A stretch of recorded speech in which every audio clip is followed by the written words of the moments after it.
नमस्कार, BTV news में स्वागत है आपका। आइए खबरों की शुरुआत करते हैं इस खबर के साथ। रैपिड एक्शन फोर्स की टुकड़ी के साथ जिला पुलिस बल ने गोहलपुर एवं हनुमानताल क्षेत्र का भ्रमण किया। पुलिस अधिकारियों के अनुसार आरएएफ की टुकड़ी को शहर के संवेदनशील इलाकों का भी भ्रमण कराया गया है।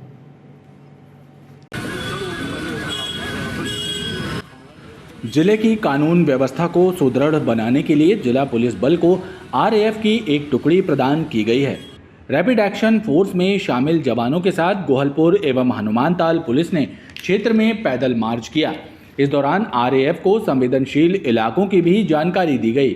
सीएसपी अखिलेश गौर ने बताया कि आरएएफ के आने से जिले की कानून व्यवस्था को मजबूती मिलेगी, क्योंकि आगामी दिनों में चुनाव और राजनीतिक कार्यक्रमों के साथ ही त्योहार भी रहेंगे और उस दौरान आरएएफ के जवानों का भी उपयोग किया जाएगा।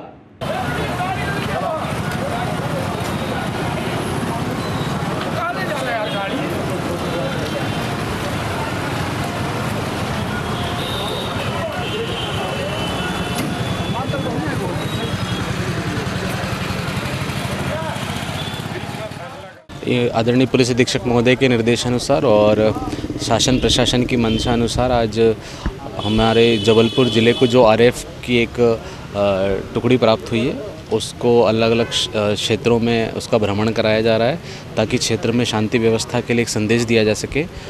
जैसा कि आप सभी को पता है, आने वाले समय में कुछ वीआईपी मूवमेंट्स भी होने हैं और अन्य संवेदनशीलताओं को दृष्टिगत रखते हुए ये हमारा पैदल मार्च और एरिया डोमिनेशन का एक कार्यक्रम चल रहा है। उसी के तहत आज थाना गोहलपुर और हनुमानताल में आरएएफ की फोर्स और जिला पुलिस बल गोहलपुर हनुमानताल विशेष रूप से भ्रमण करेंगे। अभी ये हमें एक टुकड़ी प्राप्त हुई है और पूरे मध्य प्रदेश में एक बटालियन होती है, उसमें से हमें एक छोटी सी उसकी टुकड़ी प्राप्त हुई है। उसमें हम लोग यहाँ पे उनका उपयोग कर रहे हैं और एक ये आपस में सामंजस्य स्थापित करने की एक प्रक्रिया है, ताकि आने वाले जो चुनाव हैं उसमें फोर्सेस के बीच में कोऑर्डिनेशन उच्च लेवल का हो। हमारा यहाँ पे फैमिलाइजेशन एक्सरसाइज हो रहा है कि कभी इन फ्यूचर कभी भी कहीं भी कोई भी एरिया में जो कि संवेदनशील अति संवेदनशील है, जिसमें दंगे फसाद होते हैं, तो हम कम से कम समय में उस एरिया को जाके कॉर्डन कर सकें और उस एरिया को जाके चारों तरफ से कवर कर सकें और समुचित कार्रवाई कर सकें। इसके चलते हम लोग अभी यहाँ पे आ जाए हैं इस पीएस में, यहाँ पे ये कार्रवाई हम लोग करेंगे। सिविल पुलिस के साथ अभी फ्लैग मार्च, पब्लिक पेट्रोलिंग दोनों करेंगे और सभी एरिया के बारे में जानकारी हासिल करेंगे। पुरानी पेंशन योजना लागू कराने के लिए राज्य सरकार, केंद्र सरकार के कर्मचारी लामबंद हो गए हैं। डिफेंस और रेलवे सेक्टर के कर्मचारियों सहित संयुक्त मोर्चा ने रांझी बड़ा पत्थर क्षेत्र में मशाल जुलूस निकालने की घोषणा की है। 18 जून की शाम प्रदर्शन किया जाएगा। National movement for old pension scheme के पदाधिकारियों ने पत्रकारों से चर्चा करते हुए बताया कि संगठन की एक रैली 18 जून को जबलपुर आने वाली है। इसके लिए रांझी बड़ा पत्थर क्षेत्र में एक स्वागत रैली निकाली जाएगी। पूरे देश के करीब 40 लाख कर्मचारियों के लिए ओल्ड पेंशन स्कीम लागू करने की मांग की जा रही है। संगठन के पदाधिकारियों ने बताया कि 1 से 15 अगस्त तक देश के सभी 545 सांसदों का घेराव किया जाएगा और 1 अक्टूबर को 30 लाख कर्मचारी दिल्ली पहुंचकर दिल्ली जाम कर देंगे। हम लोगों ने एक तय किया है कि देश में जितने भी 545 सांसद हैं, 1 अगस्त से लेकर 15 अगस्त तक सारे सांसदों को उनके आवास पर जाकर एक घंटी बजाओ कार्यक्रम होगा, जिसके तहत हम उन्हें ज्ञापन देंगे कि सारे सांसद मिलकर संसद भवन में हमारी बात को उठाएं और पुरानी पेंशन बहाल करें।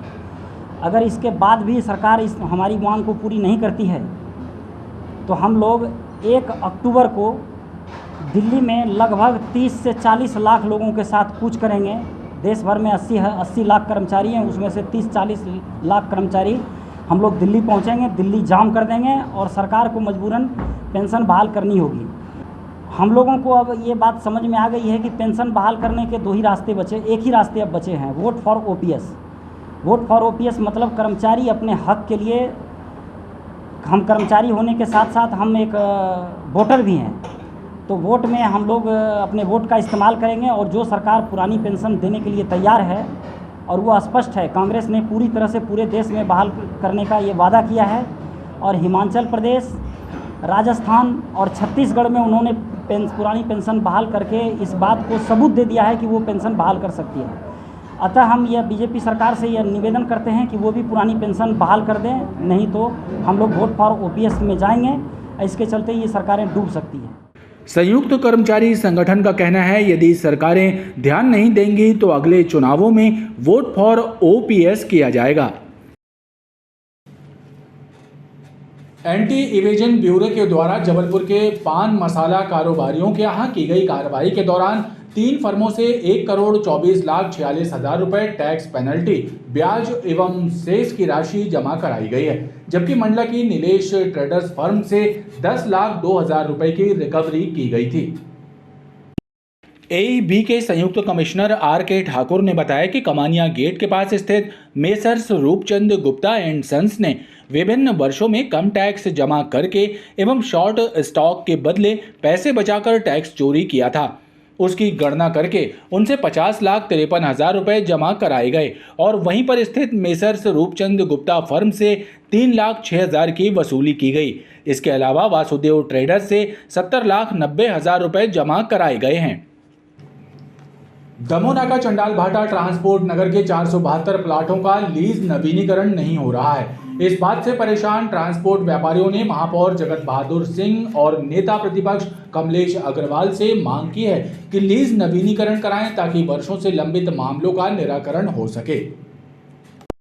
चंडाल भाटा ट्रांसपोर्ट नगर के प्लाटों के आवंटन का मामला सुलझने का नाम नहीं ले रहा है, इसलिए नगर निगम प्रशासन ने चंडाल भाटा ट्रांसपोर्ट नगर के प्लाटों की लीज के नवीनीकरण पर रोक लगा दी है। अब ट्रक ऑनर एसोसिएशन के सदस्यों ने महापौर जगत बहादुर सिंह अन्नू और नेता प्रतिपक्ष कमलेश अग्रवाल को पत्र सौंपकर मांग की है कि प्लाटों का लीज नवीनीकरण कराया जाए। यहाँ हम लोगों ने अपनी समस्या रखी कि हम लोगों की 472 प्लाट हैं जिनके रिन्यूअल नहीं हो रहे हैं। हम लोगों ने सब टैक्स भी भर दिया वहाँ का और हर साल हम लोग प्रॉपर्टी टैक्स भी दे रहे हैं, उसके बाद भी नहीं हो रहा है। कुछ लोगों की शिकायत जो फर्जी शिकायत मेरे को लग रही है उसमें, क्योंकि सब काबिल है, हम लोग वहाँ अपने व्यवसाय वहाँ कर रहे हैं और ऑलरेडी सुबह से शाम तक वहाँ बैठे रहते हैं। उसके बाद भी अगर ये रिन्यूअल नहीं हो रहा तो हमने अपनी समस्या कमलेश अग्रवाल जी को बताई और अन्नू भैया को बताई। उन्हें हमने आश्वासन दिया कि 1 हफ्ते में हम इसका काम चालू करवा देंगे।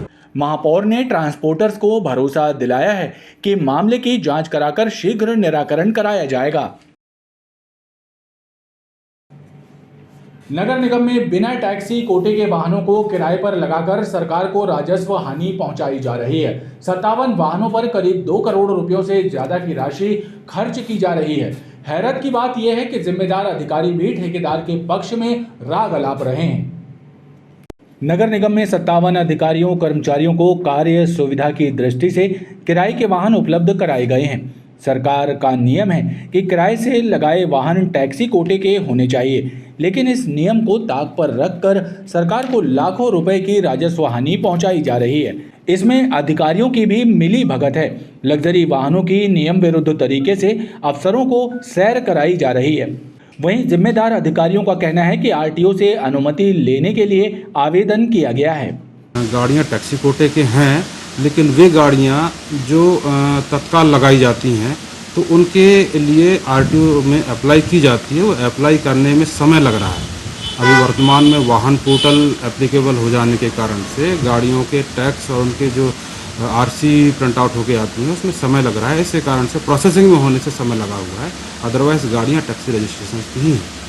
चर्चा तो यहाँ तक है कि कुछ अधिकारी कर्मचारी ने अपने परिवार के सदस्यों के नाम पर खरीदी कारों की सवारी करके भी किराया नगर निगम से वसूल रहे हैं और जिम्मेदार अधिकारी आंखें मूंदे बैठे हैं। Madhya Pradesh power management company limited की केंद्रीय क्रीड़ा एवं कला परिषद के पांडुताल मैदान के समीप स्थित कार्यालय में एक बैठक आयोजित हुई, जिसमें विभाग की खेल प्रतिभाओं को निखारने और खेलों को बढ़ावा देने पर चर्चा की गई। इस दौरान केंद्रीय क्रीड़ा एवं कला परिषद के सदस्यों ने हाल ही में चंडीगढ़ में आयोजित हुई बैठक में अखिल भारतीय विद्युत क्रीड़ा नियंत्रण मंडल के संयुक्त सचिव नियुक्त किए गए एनबी क्षेत्रीय को शुभकामनाएं देते हुए उन्हें सम्मानित किया। और हम चाहेंगे इनके बाद भी जो रहेगा वो भी एमपी का कार्यकारिणी में रहेगा। और मेरा तो सहयोग रहेगा ही। मध्य प्रदेश युवा कांग्रेस के प्रदेश अध्यक्ष विक्रांत भूरिया के द्वारा प्रदेश के विभिन्न जिलों में सचिव पद के पदाधिकारियों की नियुक्ति करते हुए सूची जारी की गई है, जिसमें जबलपुर के अमित सोनकर को भी सचिव पद पर नियुक्त किया गया है। अमित की नियुक्ति पर उनके समर्थकों ने मालवीय चौक पर जश्न मनाते हुए शानदार आतिशबाजी की और उन्हें शुभकामनाएं भी दी। अमित सोनकर का फूलमाला पहनाकर स्वागत भी किया गया। उनके समर्थकों का कहना है कि सचिव का प्रभार मिलने से युवा कांग्रेस संगठन में नई ऊर्जा का संचार होगा।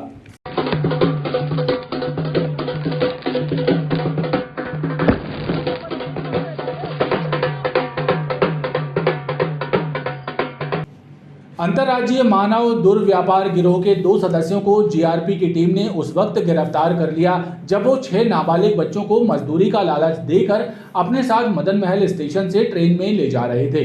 पकड़े गए आरोपी सोनभद्र के रहने वाले हैं और जीआरपी द्वारा उनसे पूछताछ की जा रही है।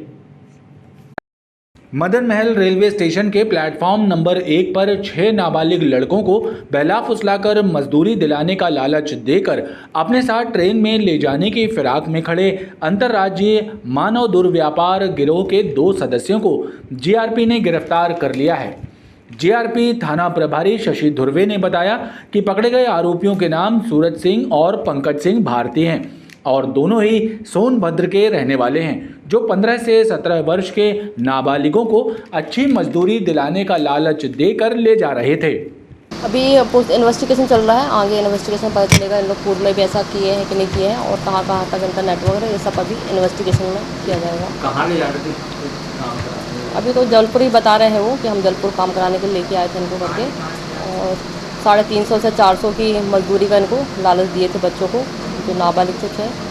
अब इन्वेस्टिगेशन आगे करेंगे कहाँ पे काम करने इनको लेके जा रहे थे और कहाँ से लेके आए बच्चों को, ये अभी बेचना में है। जीआरपी द्वारा आरोपियों से पूछताछ की जा रही है। गौरतलब है कि 2-3 दिन पहले भी जबलपुर जीआरपी एवं आरपीएफ ने भी एक ट्रेन से बंधक बच्चों को मुक्त कराया था, लिहाजा पूछताछ में बड़े खुलासे होने की संभावना है।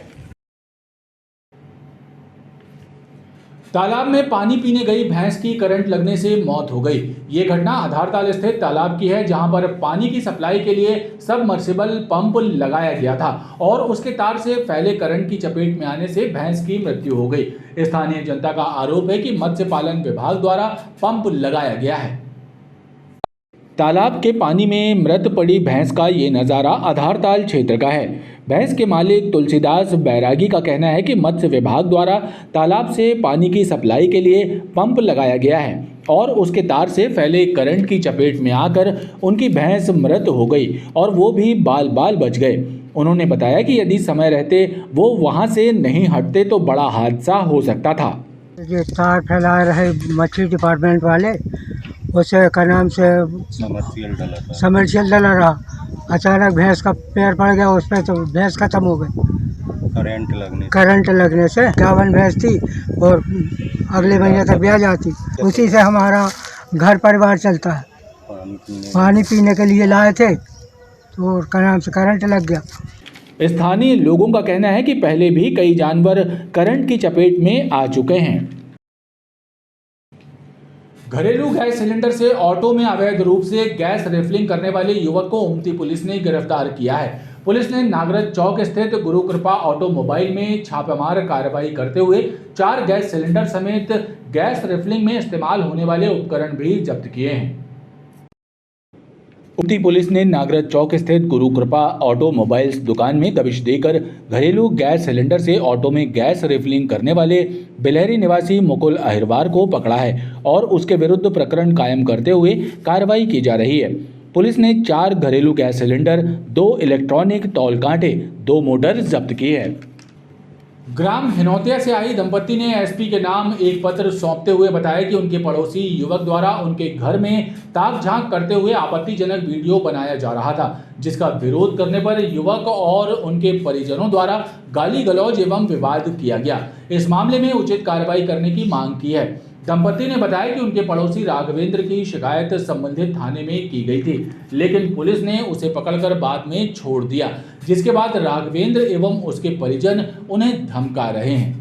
किस तरह से क्या? हम लोग सो रहे थे, वीडियो बना रहे थे वे लोग बाजू वाले, इनको जगाया हमने तो ये उठे, इसको मोबाइल एक बार डाला, फिर निकाल लिया, फिर दोबारा फिर किया वीडियो बनाना, फिर पापा मम्मी को जगाया, फिर वे लोग उठे, फिर 100 नंबर को फ़ोन लगाया, उन लोग भी रिपोर्ट किया, फिर रात में उसको ले गए। उनको छोड़ दी पुलिस ने? हाँ, उनको छोड़ दिए। क्या थी और किस तरह से? सो रहे थे और रात में मतलब मोबाइल देखा, वीडियो बन रही थी मोबाइल से। एक बार बनाने के बाद फिर से मतलब मोबाइल मतलब वीडियो बनाई। और कौन लोग बना रहे थे वीडियो, कहाँ से? मतलब घर के बाजू में। खबरों का ये क्रम लगातार जारी है। आप देखते रहिए BTV न्यूज़।